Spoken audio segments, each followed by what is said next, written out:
Yeah, I mean, basically don't do anything. I mean, just stop looking at the screen, stop looking at all the news. Because if your money is invested and it's obviously down, you're going to feel very, very horrible about the whole thing. Fantastic time. You're getting everything that you were getting about 6 months ago at like a very high valuation. It's like a discount. It's like a sale in the markets. So you're going to get the best of the companies at maybe half the price or at 30% or 40% cheaper. So this is the time to buy. But it's not the time to borrow and buy. This is not that kind of a time. So don't borrow, but just buy if you have the link. Hello there. If you've been losing sleep over the bloodbath in the global markets, you're not alone. It is especially scary for those of us who have invested our life savings to build a retirement corpus, or what I would like to call a longevity fund. I was worried too, and initially I decided that I would play ostrich, bury my head in the sand and wait for the storm to pass. But then I thought, you know what? I do have access to some good advice, so I should ask an expert. So joining me is Karthik Javeri. Now, Karthik is the Director of Investments at Transcend Capital. He is also among India's top financial planners. Now, you've probably seen him on television or caught one of his courses or webinars online. So readers would recall that I reached out to you on chat last week and had asked you if you all had some questions as well. Now, some of you did. So I've roped in Karthik to answer all of our questions and essentially tell us what to do when free falling seems to be the market's favorite song. To die down and not doing anything with my money, but I don't know if that would be the right thing to do. So what advice would you give those who are saving for the 100-year life? So, firstly, yeah, I mean, basically don't do anything. I mean, just stop looking at the screen, stop looking at all the news. Because if your money is invested and it's obviously down, you're going to feel very, very horrible about the whole thing. But this is not the first time it's happening. This is not the last time it's happening. So you're saying my ostrich example is actually good. Perfect. Yeah. I mean, just don't worry about it. I mean, do something else, get distracted, whatever it is, go for a holiday if you like, all of that. But don't worry about it too much, because these kind of 15-20% moves, you see, they happen every few years. So let me give you a perspective. So 5 to 10% pretty much happens once or twice in a year, and you don't even realize it. Like exactly speaking about this, the markets went down and they came back up. So they went down by about 5 or 6%, and today they are 4% back up. So effectively, between 3 days back and today, you are only 1% down in that sense. So what happens is every now and then you will see this movement. So every year you see this 5-10%. Every 2-3 years you see a 15 to 20% kind of an amplitude happening on the investment. Then every about 4 years you might see a 20-25% happening. Between about 7 to 8 years, you might actually see a huge shakeout happening, 30-40% kind of a thing. So if you even take in terms of time frame, 92 we had a big crash, 00 with 2000, the year of 2000 we had a crash, then 2008, then 2020, and these are the 4 big crashes that have happened in the Indian market over the last 30 odd years. You see, so if you divide 30 by 4, it's approximately 7 years kind of a time frame, right? And Karthik, when you are just to put things in perspective, when you talk about a crash, also tell us how much the market has gone up. Has it gone up equivalently? Yes, and see, the rule of the market is if it goes down really fast, it comes back equally fast. If it goes down slowly, it will again make that same movement to come back up. You see, so that typically is the way the markets behave. So rest assured, this will pass, markets will come back. And if you are somebody who's regularly saving and still saving, then yes, I mean, this is a time, it's a fantastic time. You're getting everything that you were getting about 6 months ago at like a very high valuation. It's like a discount, it's like a sale in the markets. So you're going to get the best of the companies at maybe half the price or at 30% or 40% cheaper. So if you have funds, add to it. If you're buying stocks, by all means add. If you have mutual funds, by all means add to those funds. If you're doing SIPs, look at your bank account. Do you at least have 2 months or 3 months worth more of SIP quantum available? Deploy that, because it's a fabulous time. And these are the times you don't get too often, even in 2 years or 3 years. These days come like, really numbered. There are 3 or 4 days or 5 days that actually you see there's absolute, there's absolute destruction happening everywhere. And there's only bad news flowing from all sides. There's literally blood on the streets. Everything is red. But that's the best time to invest. And Warren Buffett says, right? So be greedy when others are fearful. When the fear factor is very high, see, the country is not going to shut, the economy is not going to shut, and things will go on. And it's just a normal process of a little shakeout which is happening. This is man-made crisis right now. It's not like a biological crisis that we saw in 2020. It's a man-made crisis. So it's a geopolitical crisis. But of course, we did see you and I'm glad you referred to 2020. That was the last time when we saw this kind of Yes, crash, and we also saw a lot of people actually went out and did a lot of buying at that point in time, and indeed.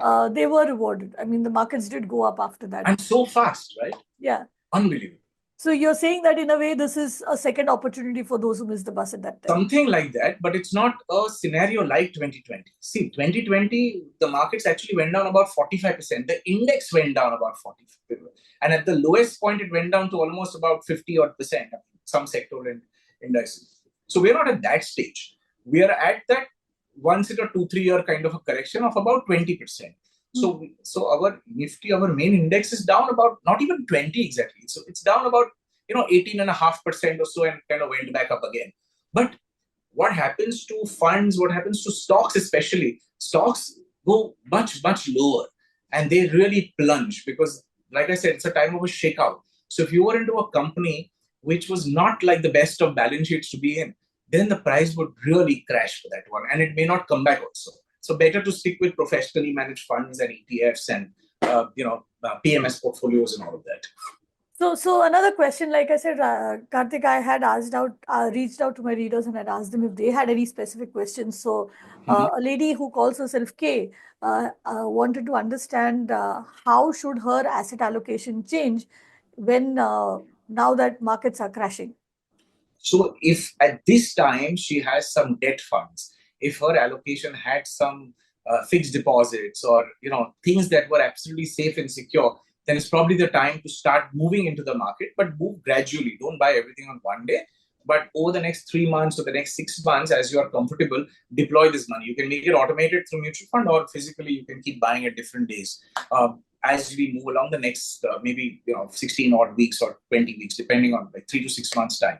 So do it slowly, but do it definitely. So this is the time to change that allocation. Then automatically when you see the markets are rising and they are touching new vistas and new highs in that sense, then you can start reducing your asset allocation. That's typically what is always advised, right? So this is the time to buy. But it's not the time to borrow and buy. This is not that kind of a time. So don't borrow, but just buy if you have the link. But if you have money, and again, I'm going to ask you a question. I think I know the answer to it already. April, May, this is also a time when a lot of people get their bonus payouts. Yes, absolutely. Right after their appraisals and all of that. So if their appraisals have been good, and if they are in line for a bonus, this is the time that money hits the bank. Should they let it stay the bank, or should they be going out and actually investing? Deploy as soon as it comes in. Not only that, but this is also the time to do a reality check on all your assets. See, you may have got into some policies which are maturing in the next 2 or 3 years. See if you can get an early withdrawal from there. The money is anyways going to come 2 years down the line, but here's a great opportunity. So if that money is moving at 6 or 7%, and if you have that available now, you can pull it out. If you have a fixed deposit, which is going to mature, say, after 6 months, why wait for another 6 months? The opportunity would have gone. Pull it out right now and then slowly get into the equity market. The basic rule is they don't put everything aggressively on one day, spread that out. But this is a time to check all your assets which are not performing that well. And if you are comfortable, start pulling those out and deploy them into equity. Maybe a couple of years down the line, start moving them back, when the markets go high. And, I also want to ask you something. What about those people who have been investing in, say in a ULIP or something like that, which is equity linked, market linked, which is maturing now? Yes. In this month or in the next month or so, should they actually be withdrawing because their portfolio would, of course, the overall value would be a little bit lower? See, I would think most of the ULIPs are God sent right now. Reason for that being is if you had invested in the ULIPs, and there were certain ULIPs which are very expensive, but if you accidentally also invested in them, now they are going to pay you rich dividends because they've become tax-free. And now all the new ULIPs are taxable, right? Then in that period between 2018 and 2021, a lot of companies came out with high value ULIPs. Means if you paid a higher premium of 5 lakhs, 10 lakhs plus, the charges on that was zero. So those were the best ULIPs that you could have ever got. Now, if you see that that ULIP is maturing, is there a facility? Sometimes ULIPs have this facility of extending the maturity period or taking the maturity in parts. Can you exercise that as an option? So instead of, like you mentioned, if the maturity is happening in a year's time, can you ask the company to push it for another 5 years, saying that I don't want the money now, but let it be for another 5 years? Don't get into a new policy, because the moment you get into a new policy, it's all going to be taxable. Can you continue the same policy? Sometimes there are these options which are available, which are possible. Maybe you didn't know about it, maybe you forgot about it. So this is that time. If you have some debt allocation in your ULIP and the markets are down, maybe move that component into equity. That's something you can do. Continue it. Of course, if there is no option, then naturally come out and then find the best replacement for it, which is a mutual fund or some similar ULIP if you like. But don't get tied up into a new ULIP now. This is only for the existing ULIPs. I'm not saying buy a new one now, because now you can only buy 2.5 lakhs. That's the only thing which is tax free. So you can't buy beyond that. So if you're there, stay there. If you can do some allocation within the ULIP, there is lots of variety available. And each insurance company, I figure, has a lot of funds, a lot of options below. They've got mid cap, small cap, aggressive. They've got ETFs. There's so much variety down there. And you can move, you can do switching around in those things, and it's all tax free, because your ULIPs were old, they are all tax free, right? So that'll be great if you can extend it. Yeah. And finally, let's talk about seniors who might want to liquidate their investments and they Yes. need the money for their daily cash flow. Uh, what about them? Should they be liquidating it right now? Should they wait for a better time? Should they, try to time the market? Oh, I'm glad you asked that. They should not try and time the market, but don't take it out just as yet. See, whenever there is a bad sort of a season, or there's a bad environment, let's call it bad environment or bad days. So we are in a downswing right now. Wait for it to stabilize. Lot will not change in the next 6 months in terms of your lifestyle and all of that, right? If you need some sustenance money, I mean, pull it out. There is no option, but pull out tiny slices that you may need just for your sustenance. But beyond that, let the market recover. Give it another year's time, because uh, the fastest the market has recovered, and looking at the history of the last 30 odd years, it is anywhere ranging from 6 months to about 18 months. So if you look at September 24, when the markets actually started falling, then we are, 6 months already done. The accelerated fall happens after January and February of 2025, right? So 6 months already done, maybe another six, worst case scenario, another year. But how far is another year from here? Maybe March 26, maybe May 26. Okay, things would stabilize by then. Things would turn around. The world cannot be living in turmoil. How long would you live in turmoil? I mean, if there is something going wrong, let's say if there's a small little water seepage also happening from your roof for some reason, you might take a week or 2 weeks or 3 weeks, but you'll fix it, right? Eventually. So it's a similar thing. Countries, companies, they will fix themselves. Things will stabilize. Don't throw in the hat right now.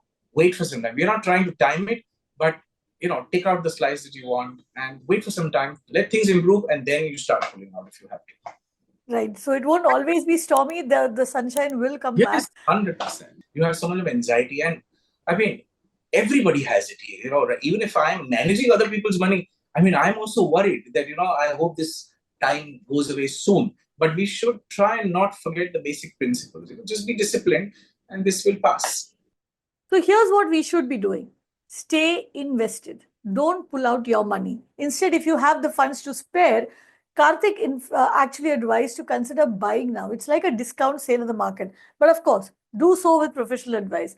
And if you would rather play ostrich like I'd initially planned on doing, that's fine too. But don't panic. Stay invested. Use the time. There's a long weekend coming up. As Karthik advised, stop looking at the markets for some time. Consider going on a holiday. And of course, if you're new here, don't forget to subscribe to Never Too Late. Thank you for watching.